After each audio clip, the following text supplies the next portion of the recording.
Okay? Now, who considers a certain family member a role model? Right. Sometimes, emulating your role model and living by their beliefs and values can impact your life. However, it's really their life experience that can affect your personal life decisions. Now, don't get me wrong, I love all of my family members, but I can honestly say that there are specific ones that have affected my interests in activities and future goals. Now, my mom was never really around because she worked all the time and she pretty much led a pretty unstable life. And from what I recall, my father was never around. That's just how it was. So because of this, my older brother and I were raised by my grandmother, who is the one that I consider my role model. My grandmother was born and raised in Añasco, Puerto Rico, and 4th grade was the highest grade she got to when she was in school. All of her life, she pretty much had to depend on somebody else, which is why growing up, although she taught us about manners and respect and whatnot, she always expressed to us the value and importance of school, because she didn't want us to end up the same way. Now, my brother Pedro and I were close, and he influenced me more than what he knows.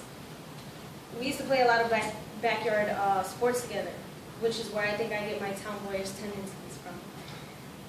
Back then, my train of thought was, he is my older brother. Of course I want to be like him.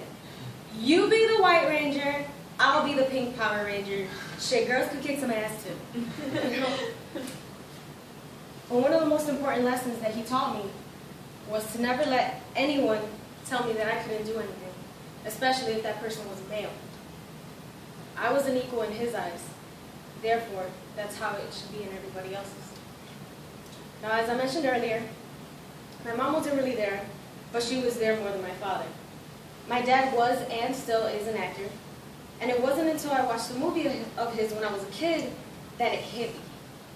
Well, maybe if I start acting, and I practice hard enough, and I become good at it, then maybe he's going to come back into my life and he's going to love me again.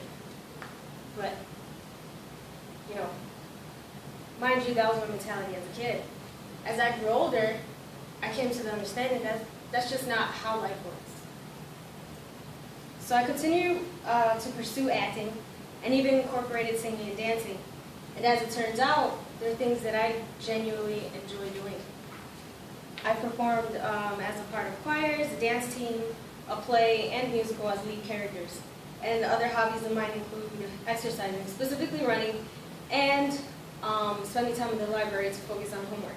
And as nerdy as that sounds, it's something that I need to do to reach my future goal.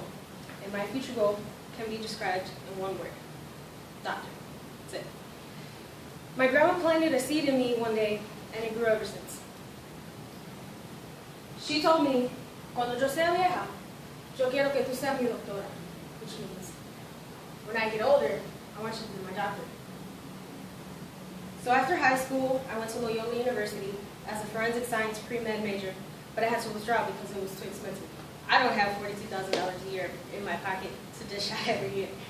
You know, so my next move was to join the Navy as a hospital foreman, which is a medical equivalent. However, I ended up being forced to become an engineer. Now, even though engineering is considered to be a man's world, with Pedro's words in mind, that didn't stop me from working harder to becoming a good engineer. Ultimately, I ended up becoming the ship's first female oil king, which is an important position that they just don't hand out to anybody. So after I got honorably discharged, I wanted to continue to pursue the medical field. So I went to the University of Wisconsin in Green Bay, and I tried to double major in human biology and musical theater. But the country style of Green Bay wasn't really for me. I'm a city girl, so I came back. And this past summer, I spent it here at COD working on my EMT certification. And I know once that I apply to med school, I'll be prepared because of my military and EMT experience. And I'll be able to handle myself under pressure. And with that experience, my patients will be in the hands of a well-seasoned medical professional. Now, as you can see, there were specific family members that made me who I am today. And although you have your own personal influences, what I hope you retain from my speech is this: take your schooling seriously. Because not only is it a repeated story in my family, it's just a common one altogether.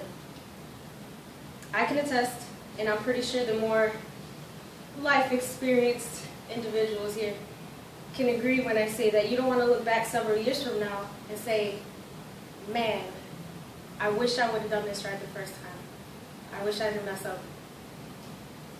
Where would I be in my life right now? So every decision you make can and will affect you in the future, but it's up to you to depend on the outcome. So for the visual aids, I have 2 Frisbees and a stethoscope, obviously. I chose a Frisbee because I want to throw it as hard as I can so I can land much further than where I started. Now, this one, right here, this one represents my family's continuing struggle and how I overcame that cycle. And this second one represents how I have branched off and created my own cycle.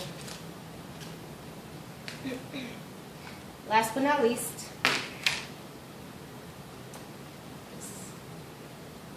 this is me, Alexis Jock.